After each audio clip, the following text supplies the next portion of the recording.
On a fait sans lui avant, on peut faire sans lui également. Bien sûr qu'il est un atout, on l'a vu sur l'enchaînement du but, à quel point ses courses et sa présence et sa capacité de finition peuvent nous aider. Mais on a d'autres atouts, et c'est vrai que la manière dont on travaille fait en sorte de préparer le joueur suivant à être performant immédiatement, et c'est tout l'intérêt de cette manière de fonctionner. C'est qu'aujourd'hui on considère que tous les garçons, même ceux qui ont eu peu de temps de jeu jusqu'à présent, peuvent répondre rapidement à l'appel et à remplir un profil ou un besoin. Donc plein de garçons très enthousiastes de pouvoir obtenir une opportunité de jeu et de se montrer. Donc aujourd'hui, pas de souci particulier par rapport à ça, c'est comme ça.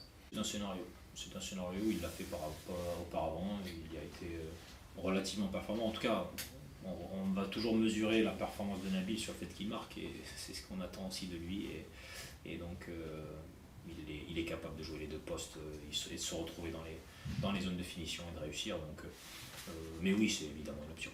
On parlait de ses buts, c'est vrai que c'est un peu ce qu'on lui reprochait aussi. En tout cas, c'était notamment avant que vous arriviez. C'était qu'il ne se montrait pas assez décisif. Là, du coup, cette saison, c'est tout l'inverse, en tout cas, le concernant. Bah oui, pour l'instant. Et puis maintenant, c'est à lui de créer cette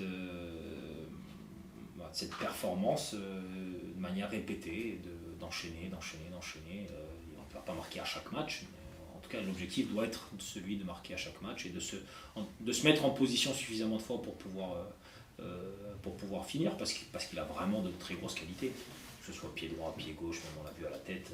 C'est un garçon qui est brillant dans les capacités de finition.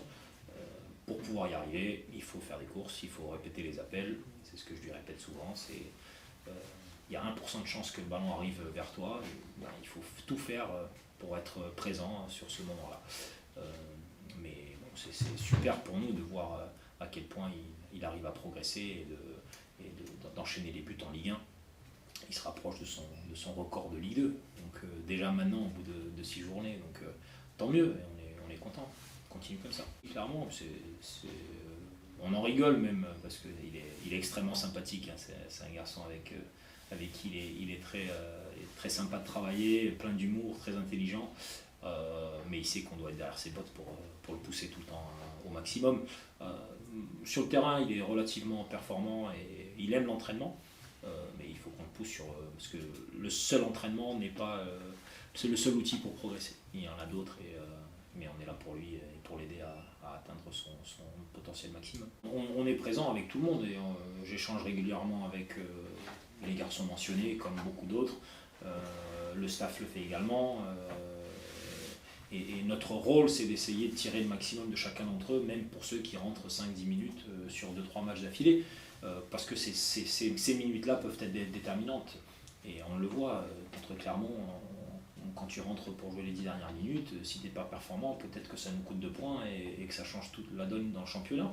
Donc voilà, on essaie de pousser tout le monde, et on a énormément de discussions et de communication individuelle avec les garçons pour que chacun ait son rôle, pour que chacun comprenne sa place, et qu'il essaye aussi d'aller chipper autre chose et gagner autre chose. Et puis on leur explique que le football, c'est qu'est-ce que tu vas faire aujourd'hui et qu'est-ce que tu feras demain, et non pas qu'est-ce que tu as fait il y a 3 mois.